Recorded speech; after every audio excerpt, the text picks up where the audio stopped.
Hi, it's Jim. Reminder to check out CDW Canada's Tech Talks. If you're passionate about technology and innovation, this is the podcast for you. Join host KJ Burke as he and industry experts dive into the latest trends, insights, and strategies shaping the tech landscape in Canada. From hybrid cloud to AI adoption, CDW Canada Tech Talks covers it all. Don't miss out. Visit cdw.ca Tech Talks and tune in today. And hey, they're a sponsor. The more of you check it out, the better off our sponsorship hopes are. And now, back to our regularly scheduled programming. Hurricane Helene may disrupt a part of the entire global tech supply chain. 79% of U.S. corporate CEOs predict the end of remote work in the next 3 years. Facebook admits to scraping all public data of Australian adults to train their AI, with no opt-out provided. And Microsoft ramps up its AI offerings with a redo on Recall. Welcome to Hashtag Trending. I'm your host, Jim Love. Let's get into it. Hurricane Helene has slammed into Spruce Pine, North Carolina, a small town that maybe nobody knows about, but it has an outsized role in the tech world.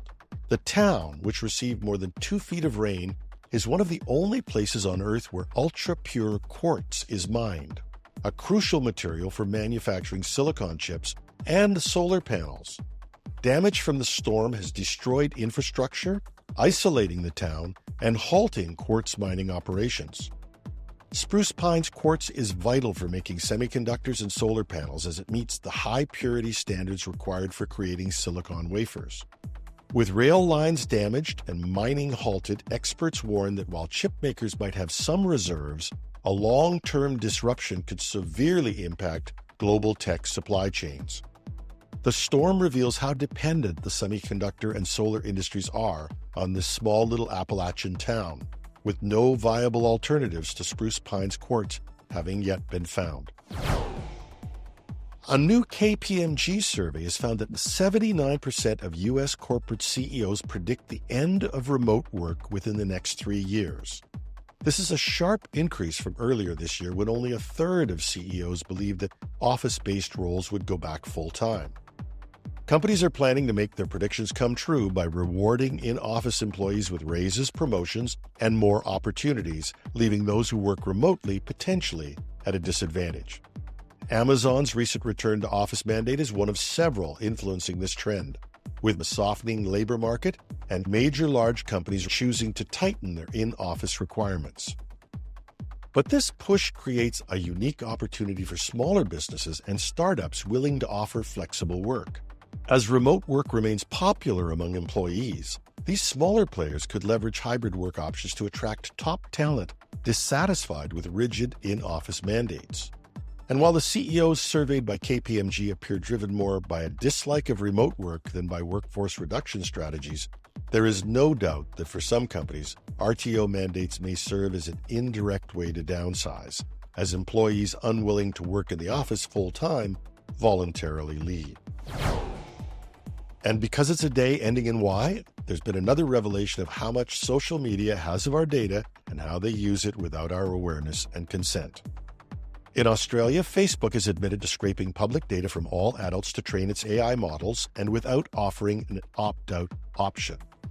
During a Senate inquiry, Meta's global privacy director, Melinda Claybaugh, confirmed that any public photos or posts shared on Facebook and Instagram since 2007 have been collected to develop Meta's AI tools.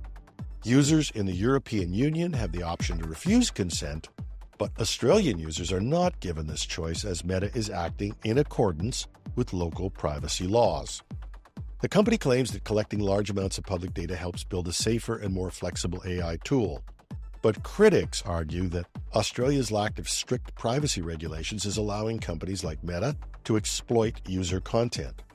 This admission follows the government's recent pledge to ban social media for children, emphasizing the need for stronger privacy protections. And I'm just wondering, what other countries have privacy legislation that is so feeble that it might allow this kind of thing?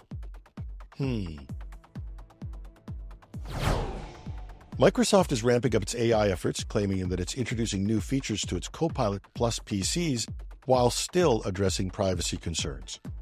The company's recall feature, which logs on-screen activity to assist users, is being relaunched with added security, this time requiring opt-in and biometric authentication.